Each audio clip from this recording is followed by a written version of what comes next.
ating aralin sa araw na ito ay ang paggawa ng diagram ng ugnayang sanhi at bunga mula sa tekstong napakinggan. Module sa Filipino para sa ikalimang baitang. Unang linggo ng ika-4 na quarter.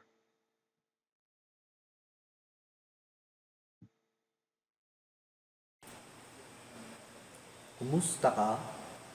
Ako si Teacher Zeb, ang iyong magiging gabay sa aralin mo ngayong araw. Nasubukan mo na bang gumawa ng isang diagram? Kung oo, magaling. Kung hindi, huwag kang mag-alala sapagkat sa araling ito ay tiyak na madaragdagan pa ang iyong kaalaman at kakayahan sa pag-uugnay ng sanhi at bunga sa napakinggang teksto gamit ang mga diagram. Pagkatapos ng araling ito, ikaw ay inaasahang nakagagawa ng diagram ng ugnayang sanhi at bunga mula sa tekstong napakinggan at nasasagot ng wasto ang mga tanong at pagsasanay. Ano pa ang iyong hinihintay? Kunin na ang iyong lapis, papel at self-learning module.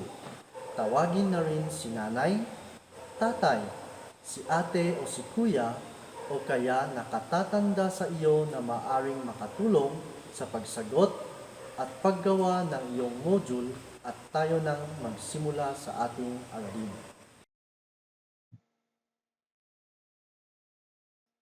Pangkalahatang panuto sa pagsagot sa mga gawain o pagsasanay.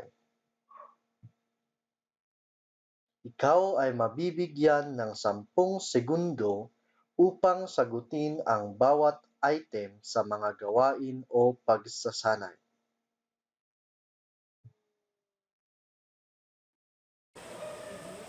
Bago tayo magsimula sa aralin natin ngayong araw, subukan mo munang sagutin ang mga paunang pagsubok na nasa iyong module. Pakinggan ang panuto. Piliin sa loob ng kahon ang angkop na sanhi ng sumusunod na bunga sa bawat bilang. Isulat sapat lang ang titik ng tamang sagot.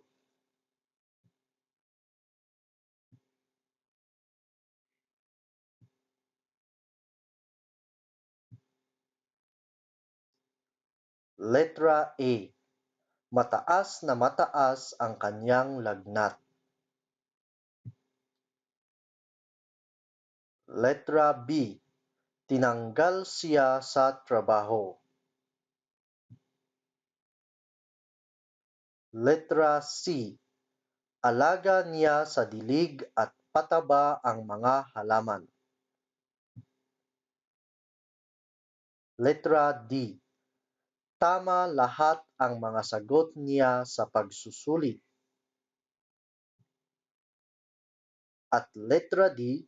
Magkaiba ang kulay ng suot niyang pares ng sapatos.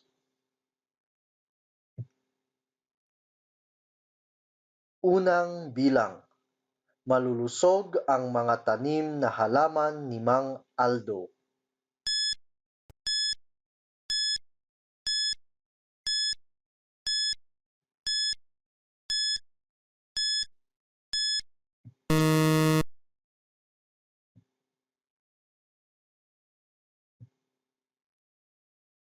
Ikalawang bilang. Umiiyak ng malakas ang bunsong anak ni Laila.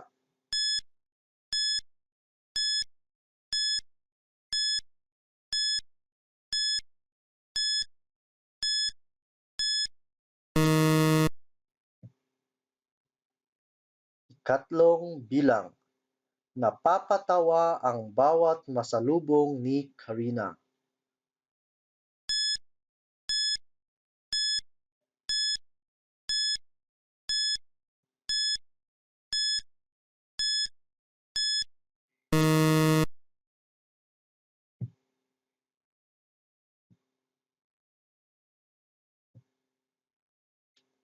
Ikaapat na bilang, pinuri ng guro at pinalakpakan ng mga kamag-aral si Mia.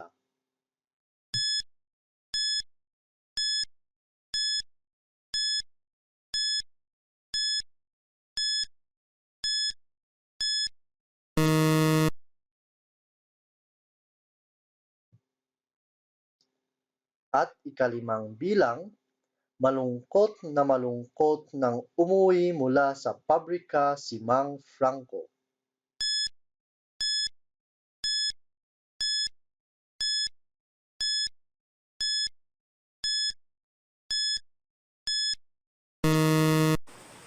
Bago tayo magpatuloy, iwasto muna natin ang iyong mga sagot.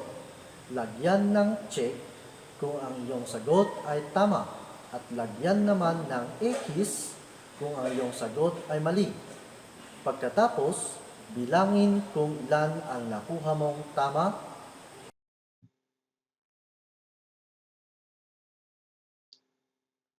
Unang bilang, malulusog ang mga tanim na halaman ni Mang Aldo. Ang tamang sagot ay letra C. Ikalawang bilang, umiiyak ng malakas ang bunsong anak ni Laila. Ang tamang sagot ay letra A. Ikatlong bilang, napapatawa ang bawat masalubong ni Karina. Ang tamang sagot ay letra E. Ikaapat na bilang, pinuri ng guro at pinalakpakan ng mga kamag-aral si Mia. Ang tamang sagot ay letra D. Ikalimang bilang, malungkot nang umuwi mula sa pabrika si Mang Franco. Ang tamang sagot ay letra B.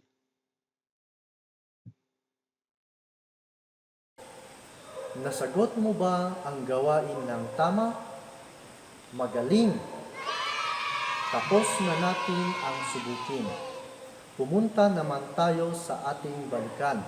Pakinggan ang panuto.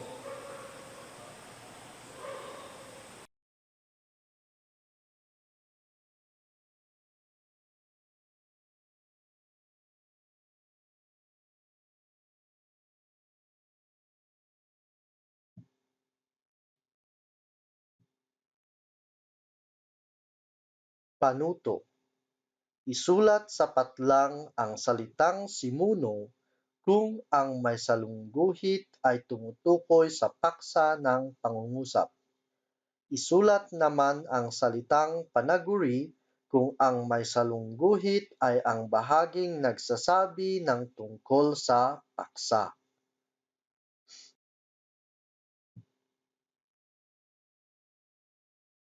Unang bilang, tumayo tayo ng tuwid habang inaawit ang lupang hinirang.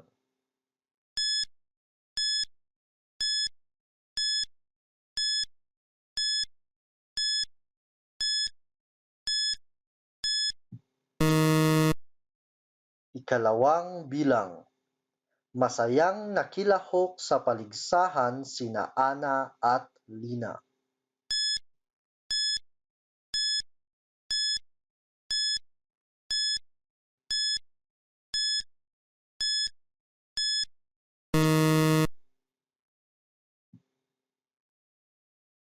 Ikatlong bilang, napansin ng guro ang mabubuting asal na ipinamalas ng mga mag-aaral.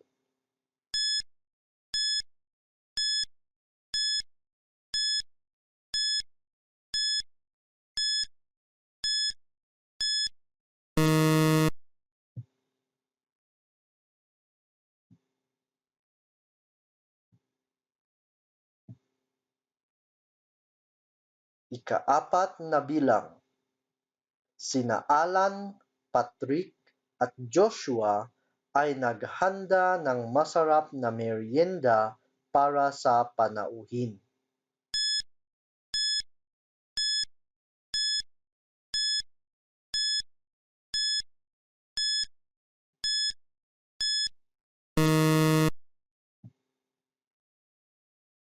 At sa ikalimang bilang, si Ginoong Ramos ang nahalal bilang Pangulo ng Samahan.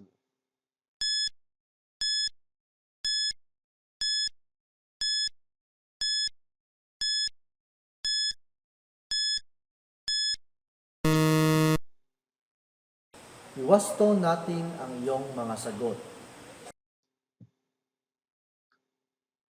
Unang bilang, simuno. Kalawang bilang, panaguri. Ikatlong bilang, simuno. Ikaapat na bilang, panaguri. At sa ikalimang bilang, simuno.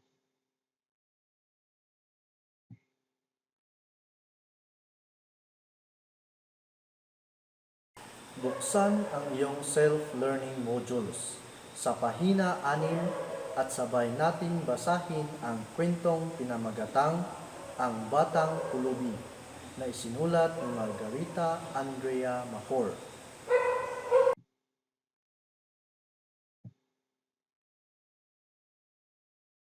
Ang Batang Pulubi.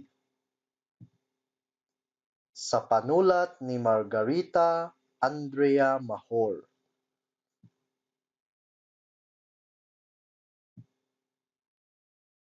Malakas ang pag-ihip ng hangin kaya maraming natangay na mga sanga ng puno. Baha na rin ang mga daan dahil sa sobrang daming nakabara na basura sa mga kanal. Hindi natatanaw ang pagsikat ng haring araw dahil sa dami ng ulap na tumatakip dito.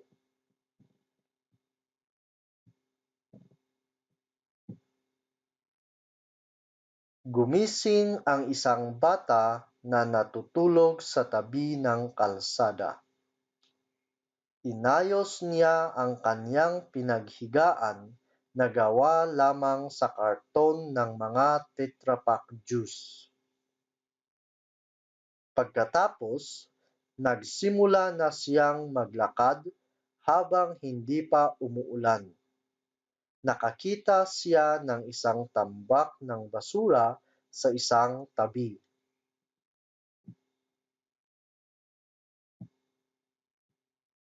Nagsimula siyang maghanap ng plastik na baso para gawing lalagyan ng perang mapanlilimusan at nagbabakasakali ring may pagkain na makita.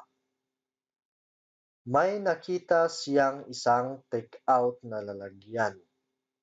Binuksan niya ito at nakita niya ang mga buto ng manok. Naghanap pa siya. Hindi alintana ang masangsang na amoy ng basura.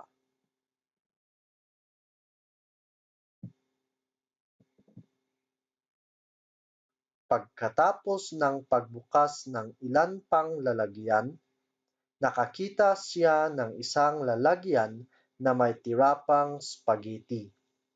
Napangiti ang bata sapagkat may almusal na siya. Kinuha niya ito at umupo sa tabi ng poste. Doon niya nilantakan ang nakuhang pagkain. Hindi pa rin bumubuti ang panahon.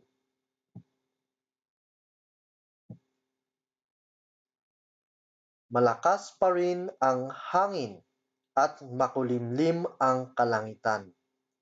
Nagsimula nang maglakad ang bata at nakita niya ang estasyon ng tren. Naisip niya na maraming tao doon. Baka maraming maawa sa kanya at bigyan siya ng mga barya. Naghanap siya ng magandang pwesto at nilabas ang plastik na baso.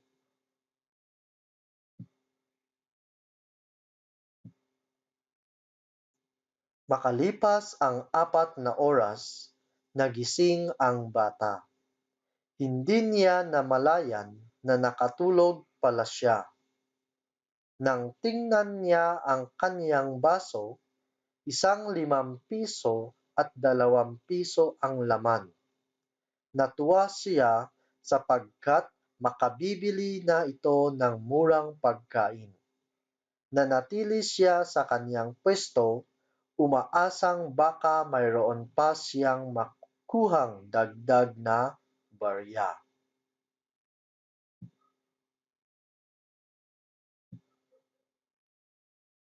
Naagaw ang pansin niya ng isang pamilyang masayang naglalakad.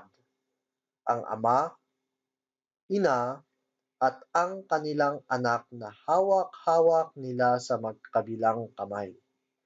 Nainggit siya.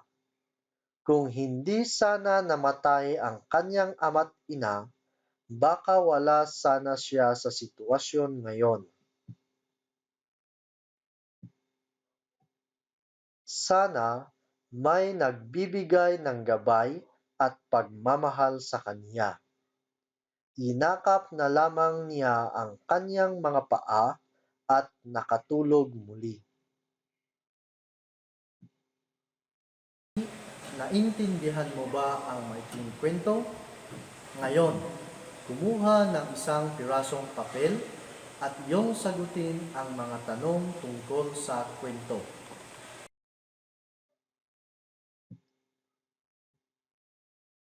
Unang bilang. Sino ang pangunahing tauhan sa kwento?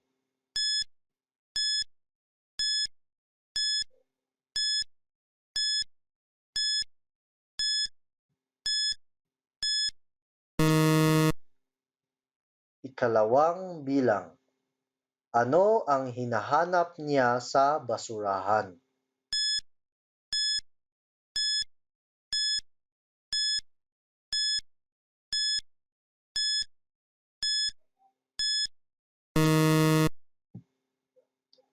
Ikatlong bilang. Ano ang dahilan kung bakit naging palaboy ang bata?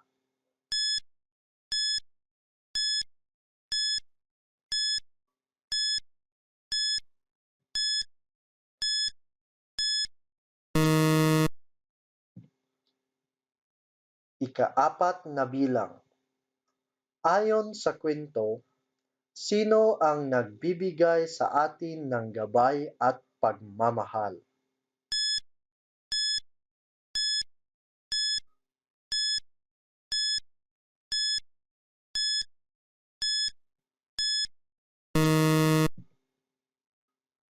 At sa ikalimang bilang, ano ang gagawin mo sakaling may madaanan kang batang tulad ng nasa kwento?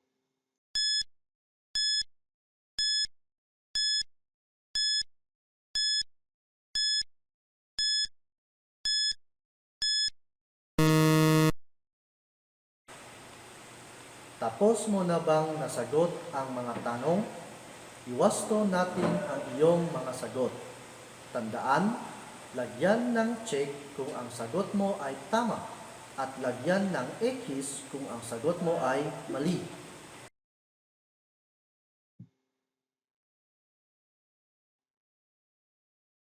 Ang sagot sa unang bilang, ang pangunahing tauhan sa kwento ay ang batang pulubi.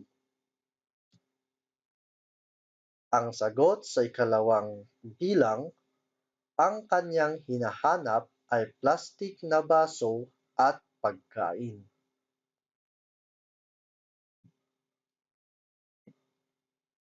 Ang sagot sa ikatlong bilang, naging palaboy ang bata sapagkat maaga siyang naulila sa mga magulang.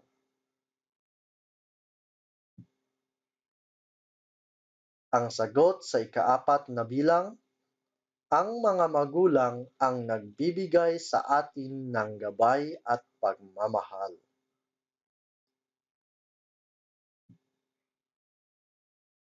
At ang panghuling bilang, tutulungan ko po sa pamamagitan ng pagbibigay ng pagkain at inumin.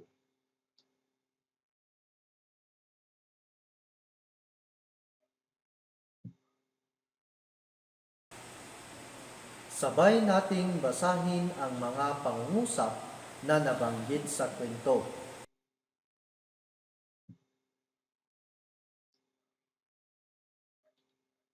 Malakas ang pag-ihip ng hangin, kaya maraming natangay na mga sanga ng puno.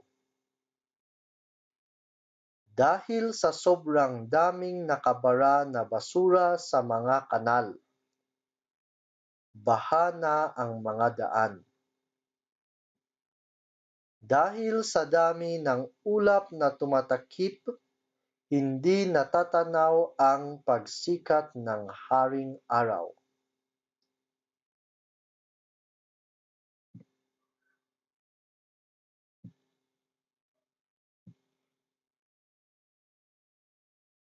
Kung hindi sana namatay ang kanyang ama't ina, wala sana siya sa sitwasyon ngayon. Sapagkat may almusal na siya, napangiti ang bata.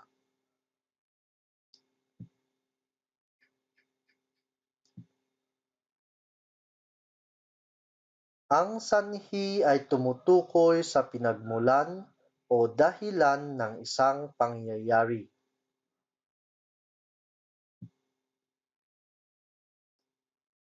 Ginagamitan ito ng mga pangatnig na nagpapahayag ng sanhi o tinatawag na pananhi.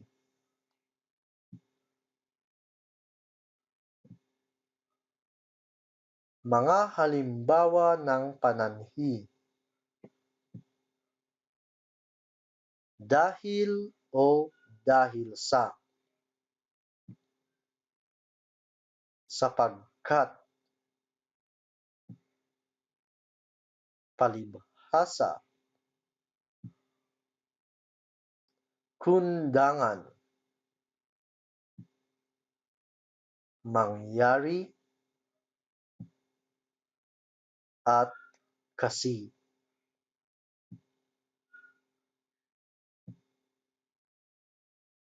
Ang bunga ay ang resulta o kinalabasan ng pangyayari. Ginagamitan naman ito ng mga pangatnig na nagpapahayag ng bunga o tinatawag na panlinaw.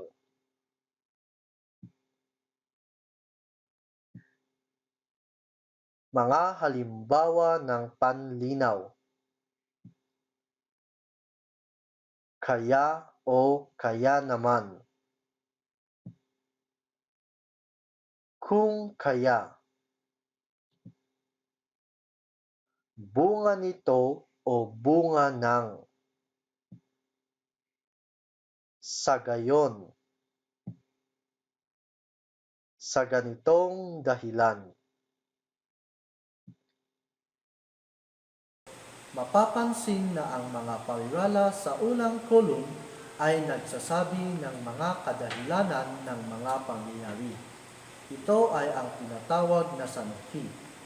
Ang mga parirala naman sa ikalawang kolum ay ang mga epekto ng kadahilanan ng mga pangyayari. Ito ay tinatawag na bunga. Ang paggamit ng ugnayang sanhi at bunga ay higit na nakapagpapaliwanag at nakapaglalarawan kung bakit naganap ang isang pangyayari at kung ano ang naging epekto nito. Upang mas madaling maunawaan ang ugnayang ito, mas mainam na gamitin ito ng diagram.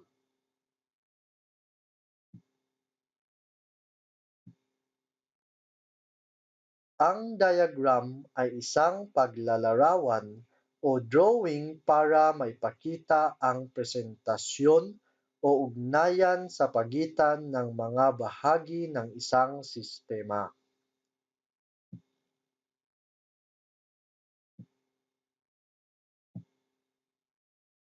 Mga halimbawa ng diagram. Ngayon, Buksan ang unang pagsasanay sa iyong module at sagutin mo ang mga gawain. Unang pagsasanay. Gamit ang Venn diagram, tukuyin ang sanhi at bunga, gayon din ang pangatnig na ginamit sa mga pangungusap sa ibaba. Isulat ang iyong sagot sa nakalaang mga espasyo sa iyong module. Una, ang Venn diagram.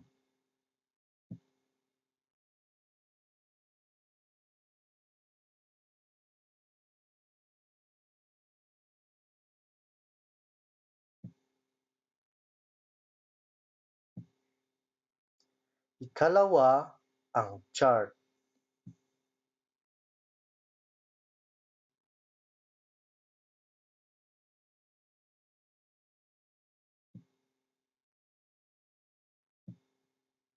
At ang ikatlo, ang fishbone.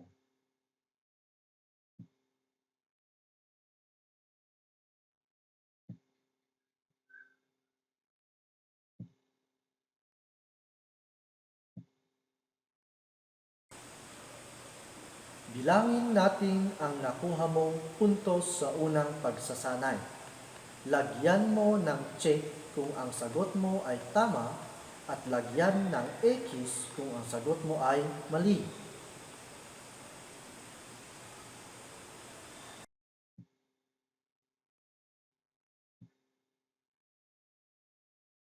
Unang bilang. Nag-aral ng mabuti si Alex kaya mataas ang marka niya sa pagsusulit.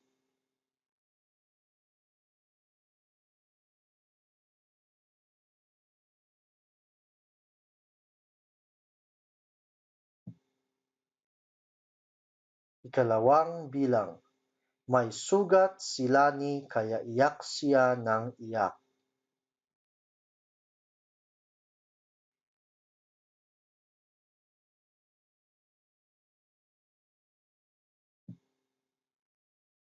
Ikatlong bilang. Bumaha sa EDSA dahil sa malakas na ulan.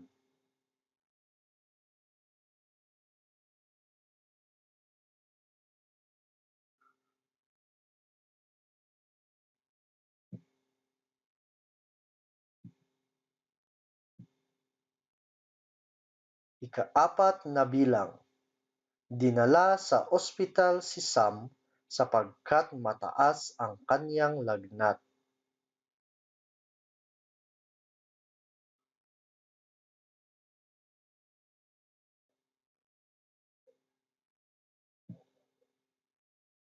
At ang ikalimang bilang, hindi siya kumain ng almusal kaya sumakit ang kanyang tiyan.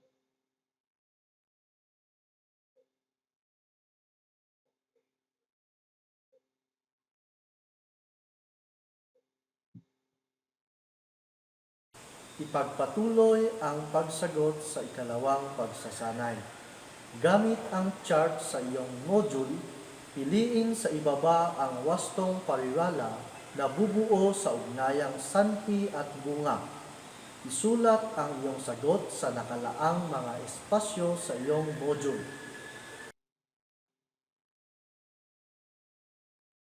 Mga sagot sa unang pagsasanay. Unang bilang. Ang sanhi, nag-aaral ng mabuti si Alex. Ang pangatnig na ginamit, kaya. Bunga, mataas ang marka niya sa pagsusulit.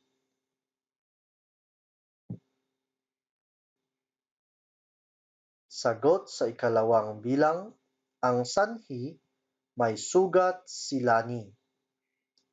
Ang pangatnig na ginamit, kaya. At ang naging bunga, iyak siya ng iyak.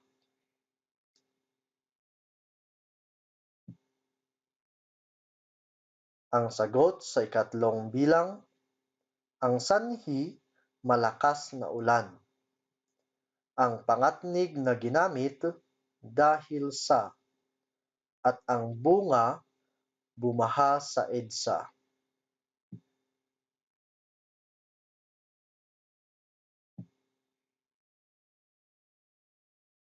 Ang sagot sa ikaapat na bilang, ang sanhi, mataas ang kanyang lagnat. Ang pangatnig na ginamit, sapagkat. At ang bunga, dinala sa ospital si Sam. At ang ikalimang bilang, ang sanhi, hindi siya kumain ng almusal.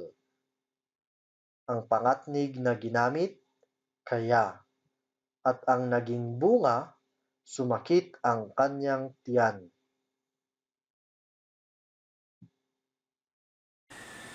Bilangin natin muli ang nakuha mong puntos sa ikalawang pagsasanay. Lagyan mo ng check kung ang sagot mo ay tama at lagyan ng X kung ang sagot mo ay mali.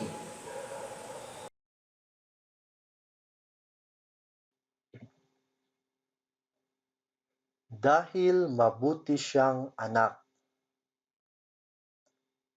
kaya nakaraos sila.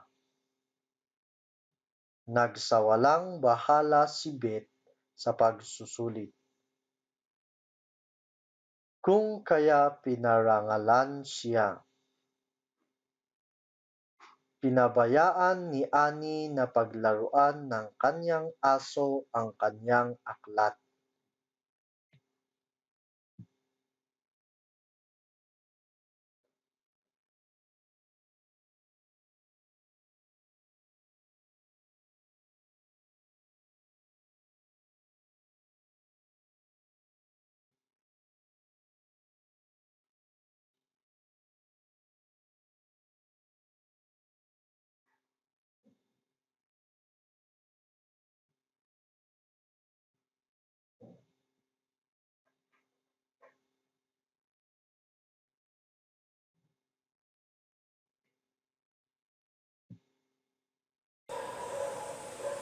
Dumako naman tayo sa ikatlong pagsasanay. Basahin ang mga sumusunod na sitwasyon. Gamit ang fishbone diagram, tukuyin ang sanhi at bunga. Isulat ang iyong sagot sa diagram na nakalaan sa iyong module.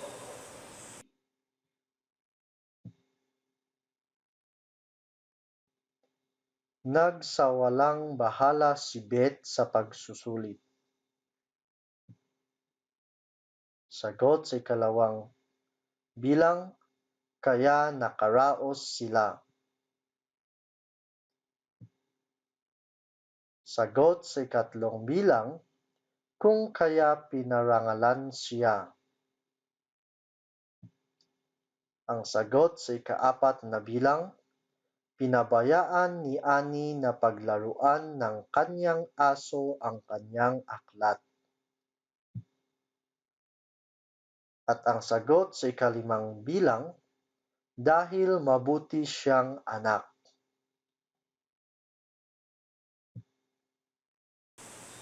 Iwasto natin ang iyong mga sagot. Lagyan mo ng check kung ang sagot mo ay tama at lagyan ng X kung ang sagot mo ay mali.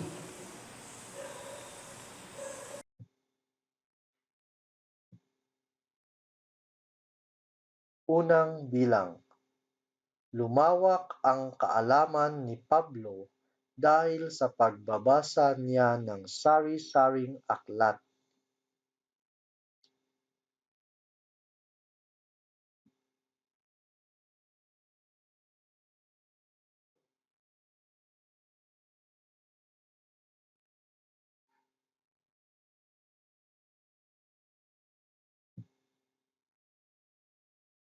Ikalawang bilang. Unti-unting naglalaho ang mga isda at iba pang lamang dagat dahil sa polusyon.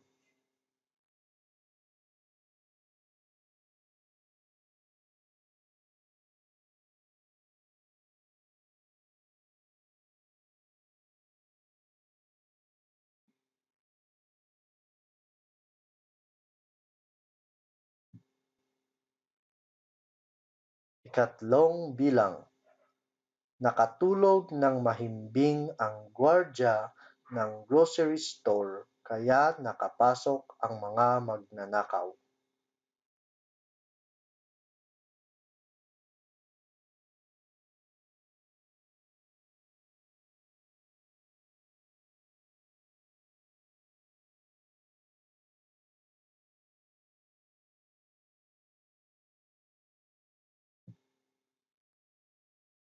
Ikaapat na bilang. Laging napaglilipasan ng gutom si Rona kaya nagkasakit siya.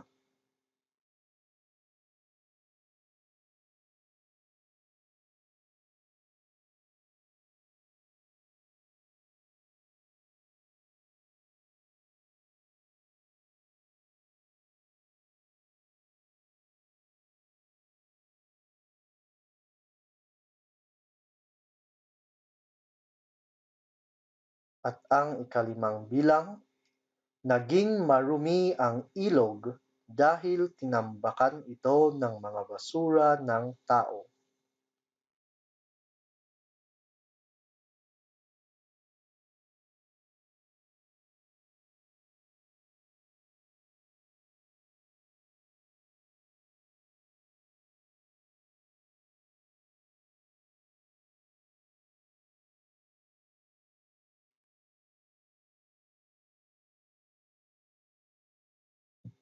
Iwasto natin ang iyong mga sagot.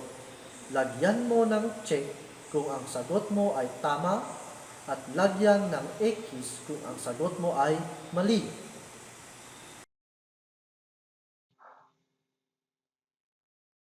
Ang sagot sa unang bilang, ang sanhi dahil sa pagbabasa niya ng sari-saring aklat.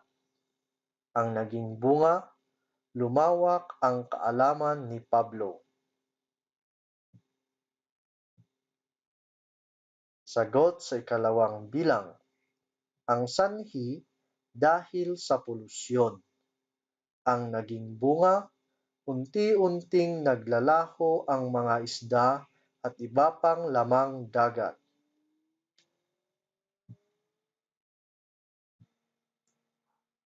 Sagot sa ikatlong bilang, ang sanhi nakatulog ng mahimbing ang gwardiya ng grocery store. Ang naging bunga, kaya nakapasok ang mga magnanakaw. Ang sagot sa ikaapat na bilang, ang sanhi laging napaglilipasan ng gutom si Rona. Kaya ang naging bunga, kaya nagkasakit siya. At ang sagot sa ikalimang bilang, ang sanhi dahil tinambakan ito ng mga basura ng tao. Ang bunga, naging marumi ang ilog.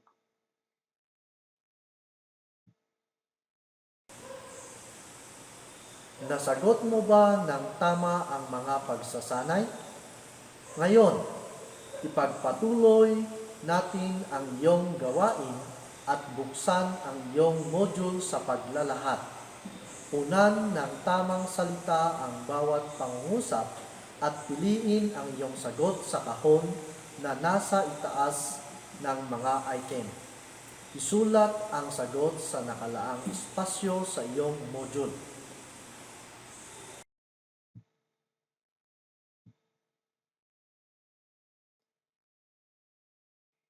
Pananhi, bunga, diagram, sanhi, panlinaw.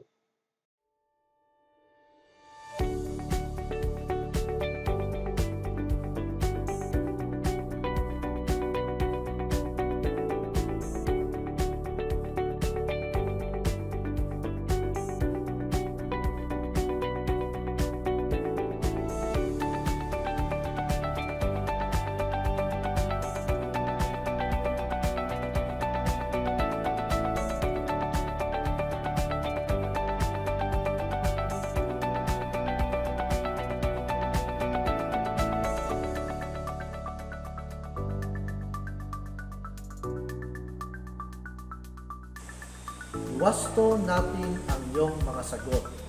Lagyan mo ng check kung ang sagot mo ay tama at lagyan ng X kung ang sagot mo ay mali.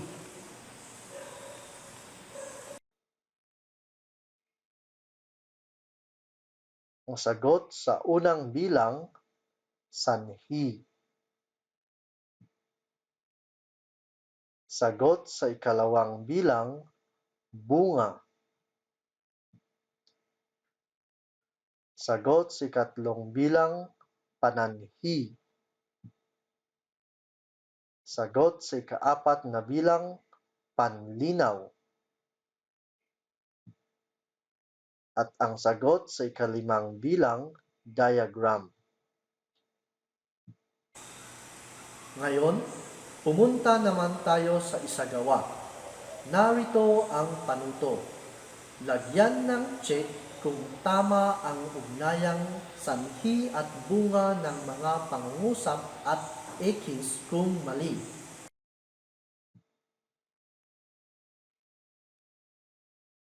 Unang bilang. Palaging nalilipasan ng gutom si Marie kaya sumigla ang kanyang katawan.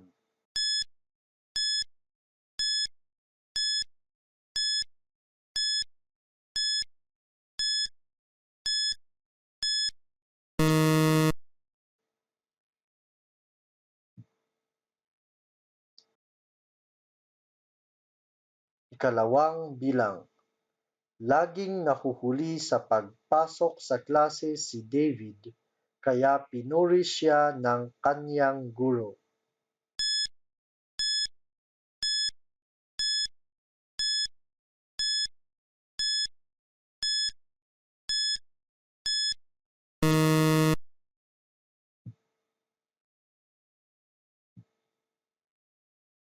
Ikatlong bilang.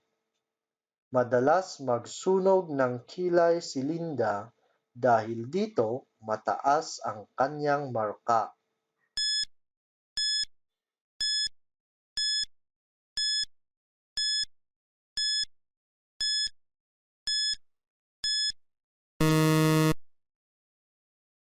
Ikaapat na bilang. Nahulog si Efren sa kanal dahil hindi niya tinitignan ang kanyang dinaraanan.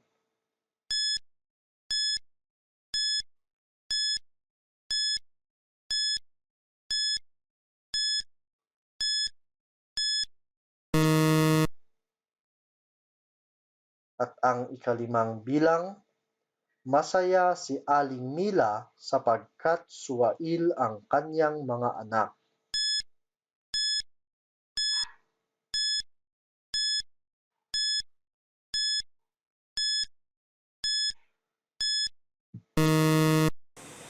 Iwasto natin ang iyong mga sagot. Lagyan mo ng check kung ang sagot mo ay tama at lagyan ng X kung ang sagot mo ay mali. Ang sagot sa unang bilang, X. Ang sagot sa ikalawang bilang, X. Ang sagot sa ikatlong bilang, check. Ang sagot sa ikaapat na bilang, check. At ang sagot sa ikalimang bilang, X. Nandito na tayo sa tayahin. Dito natin masusukat ang iyong napag-aralan sa aralin natin ngayong araw na ito. Narito ang panuto. Piliin sa ibaba ang angkop na sanhi at bunga upang mabuo ang pangungusap sa bawat bilang na nasa chart. Isulat ang iyong sagot sa mga nakalaang espasyo sa iyong module.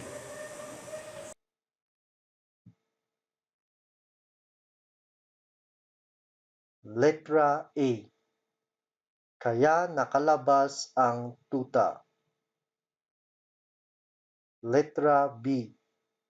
Agad na natuyo ang mga damit sa sampayan. Letra C. Pumutok ang gulong ng bisikleta ni Ling. Letra D. Nadulas at nasaktan si Aurora. Letra E. Dahil nakalimutan ni Isme ang kanyang ID.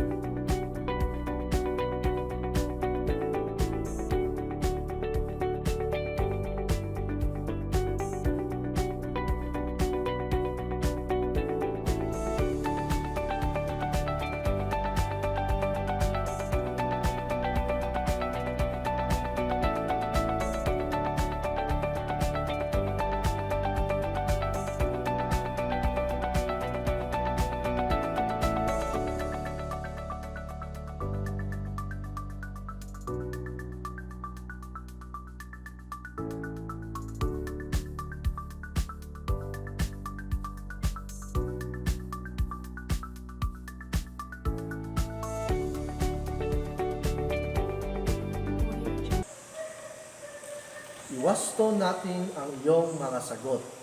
Lagyan mo ng check kung ang sagot mo ay tama at lagyan ng X kung ang sagot mo ay mali. Sagot sa unang bilang.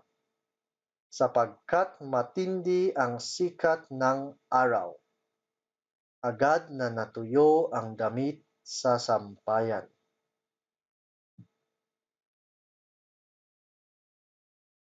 Sagot sa ikalawang bilang. Dahil nakalimutan ni Isme ang kanyang ID, bumalik siya sa bahay.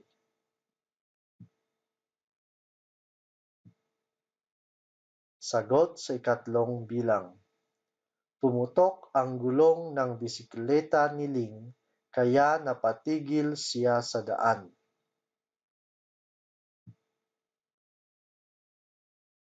Sagot sa ikaapat na bilang.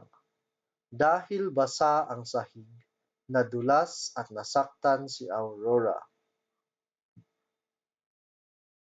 At ang sagot sa ikalimang bilang, naiwan na nakabukas ang gate kaya nakalabas ang tuta.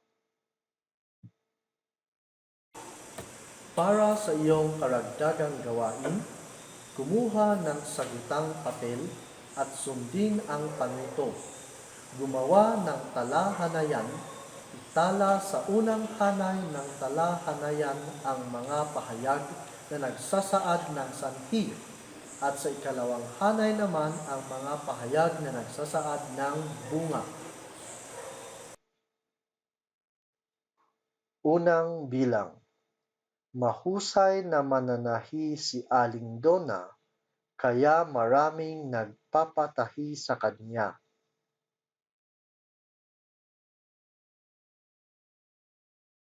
Ikalawang bilang. Bihirang magkasakit si Aling Juanita kasi maingat siya sa kanyang kalusugan.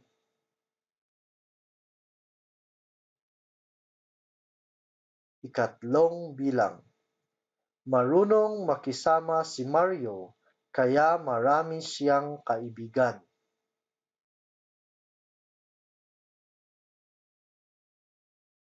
Ikaapat na bilang. Dahil sa sunog, ang ari-arian ni Pedring ay naglahong parang bula. At ang ikalimang bilang, maagang gumigising si Geraldine kaya hindi siya nahuhuli sa klase.